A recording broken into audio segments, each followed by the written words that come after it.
Okay, for today's video, we're going to discuss the intelligence cycle.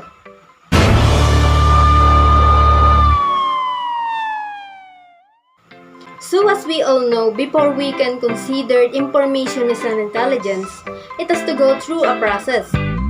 And that process is intelligence cycle. So ano nga ba yung tinatawag natin na mission? Mission is the purpose why intelligence should be gathered and used for particular undertaking. It is considered as the heart of intelligence cycle. So let's find out what are the phases of intelligence cycle. Now, we will going to talk the first phase of intelligence cycle, or called as planning the collection effort. Involve the determination of requirements of intelligence. This phase is concerned with identifying the EEI, or essential element information, but now it is called as PIR, or priority intelligence requirements. PIR are those intelligence requirements for which a commander has an anticipated and stated priority in the task of planning and decision making. The first category of intelligence requirements in relation to use is executive. Guys, do you have an idea about executive requirements? Executive is the information required by the governmental and military commanders. Executive requirements is basis for decisions and policy making. This category was used by the high-ranking position in the government and in military as basis for decisions and policy making.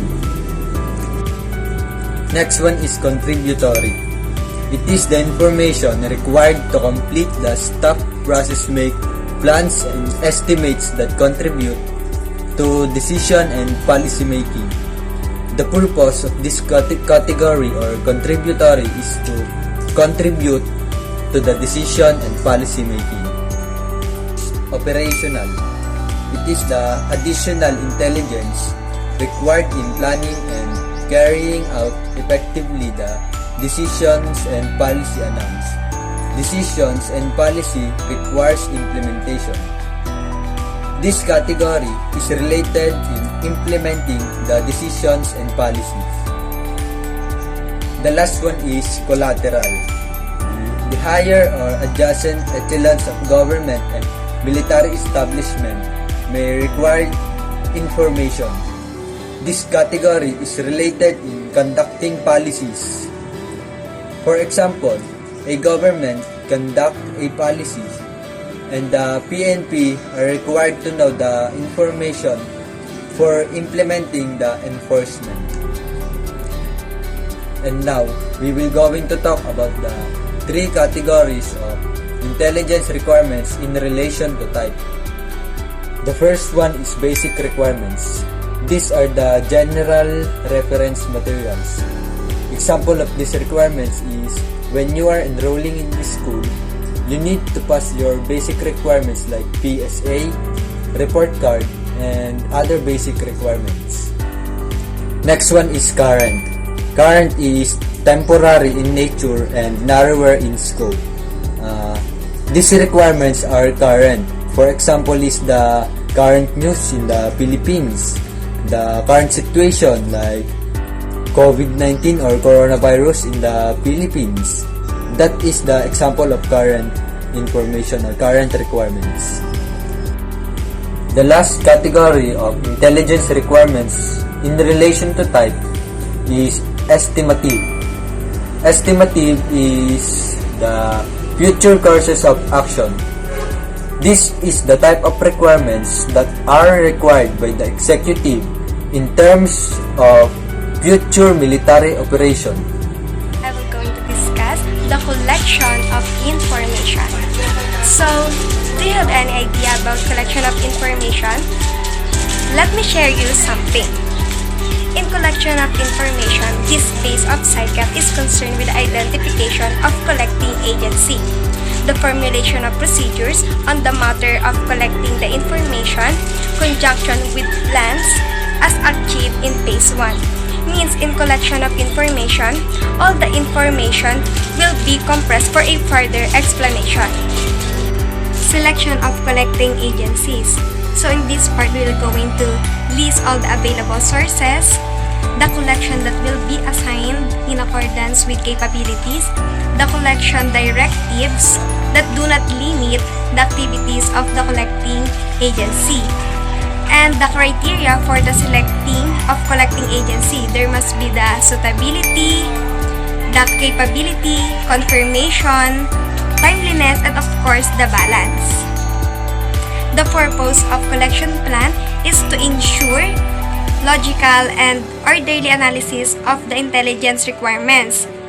Next is to establish workable collection and to provide definite and precise directives and to avoid the possibility of omission. So guys, these are the steps in developing a collection plan. So first is list the requirements. So in listing the requirements, it must be based on order of priority. Next is the break the requirements into indication.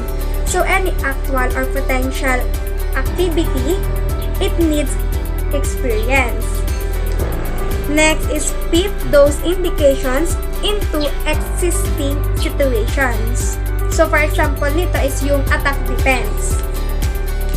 Next is basis for development for a specific collection directive.